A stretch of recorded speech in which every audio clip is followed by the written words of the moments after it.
Welcome, everyone. Thank you so much for joining us. Thank you for being here at the 2025 GPUS Annual National Meeting. And it's really an honor to be here with you. It's an honor to have our team all together. And we are very excited to share with you what we think are real achievements that the party uh, uh, got to in the course of the campaign.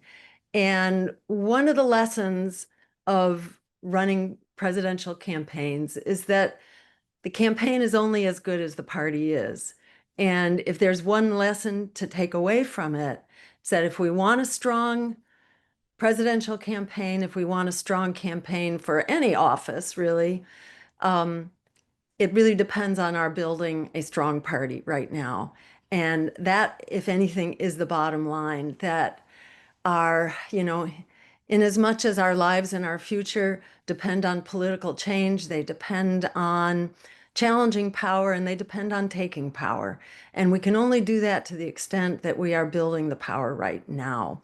So that's kind of our overarching lesson. But we are very excited to give you a lot of the particulars. So we've entitled this report that we are the #1 people-powered party. And there's much to celebrate and much to grow from. And this is actually literally true. I'm sure you know by now that we emerged as the #1 vote getter among the non-corporate, that is to say, the people-powered political parties. We emerged hands down #1.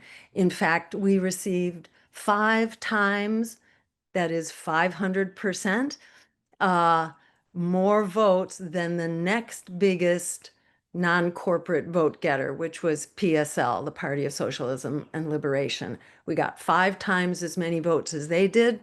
They were #2. We got 10 times as many votes as the #3, which was Cornel West. So that's really amazing. We also got far more votes than the Libertarians. I don't remember exactly what their numbers were, but that was maybe a first for us. So this was a real achievement. We doubled our vote count over 2020.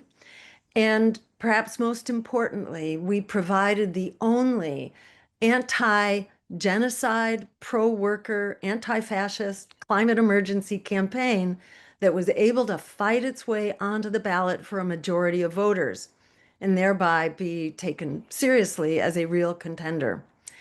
And what's all the more, remarkable was to do this in the face of unprecedented political repression, which continues, of course. And that included their so-called army of lawyers, which they proudly announced even before the beginning of the campaign. The DNC announced they would be hiring an army of lawyers to throw us off the ballot wherever they could. They publicly, for the first time that we know of, they publicly advertised for people to manage infiltrators and spies who would be, basically reporting back and seeking to disrupt. And we're quite confident that that was going on. It's probably been going on for a long, long time, but now we actually have proof of that. They also sponsored proudly a so-called war room for disinformation and smears against us.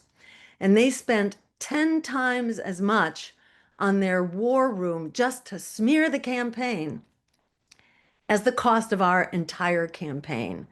And that tells you, that is a real mark of success. It tells you that they are indeed extremely threatened by not just the vision that we represent, which is what the American people are really craving, but they are also terrified of our capacity to actually build an organization with that vision. They sometimes give lip service, as we all know, to pieces of that, but then they will systematically undermine any candidate who tries to campaign on that basis, whether it's AIPAC and the money that AIPAC provides to Democrats, which I think is even more than they provide to Republicans, or it's just the billionaire funding that comes in. We know that Kamala Harris received funding from a record number of billionaires and raised it in a record amount of time.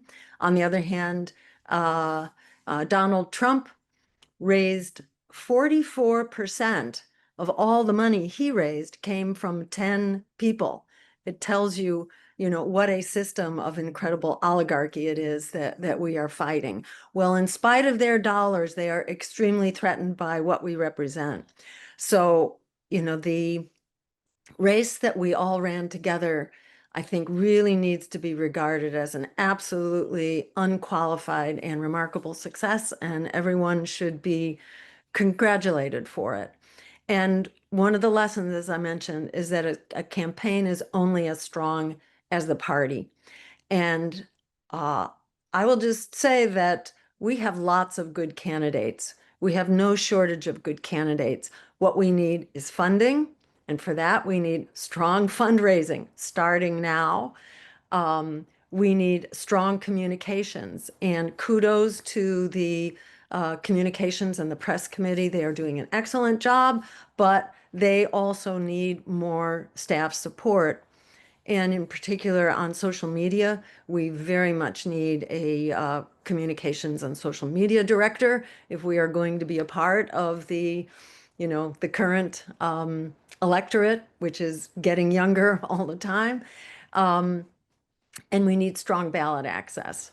And there were lots of lessons to be learned on ballot access. Ballot access, in brief, needs to be considered a minefield, an absolute minefield of threats all over. It's very hard for states to keep up with the shifting requirements and all the technical details.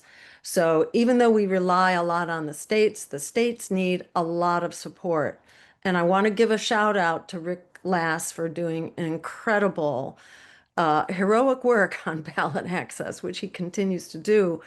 But you know, we need a year-round ballot access coordinator, and we need to be funding that work. So if there's any take-home lesson here, it's that we all need to be contributing. We especially need to support the hiring of strong staff, and shout out to Georgia for the great job that she did, both on the campaign and then after the campaign, as a as a part-time staffer. Georgia has some competing priorities for the moment, and congratulations to Rose Roby for stepping up. We're very excited to have Rose leading the charge, but we need to support our fundraising directors. And I'll just give a quick mention of a strategy that's been mentioned, one of many, which is that we all become sustainers. Everybody becomes a sustainer in the party starting now. And I ask everyone to join me, whatever you can do, if it's a $5 a month, or it's a $50 a month, or $100 a month, whatever you can afford.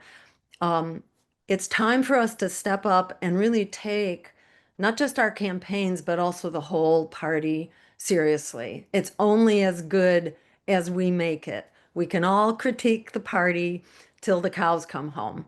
But it's really important to remember it's only as strong as we make it, because we are a grassroots people-powered party. So the take-home lesson here, is participation, support, fundraising, fundraising, fundraising, and contribute. Become a monthly uh, donor, a monthly sustainer, and it will make all the difference in the world.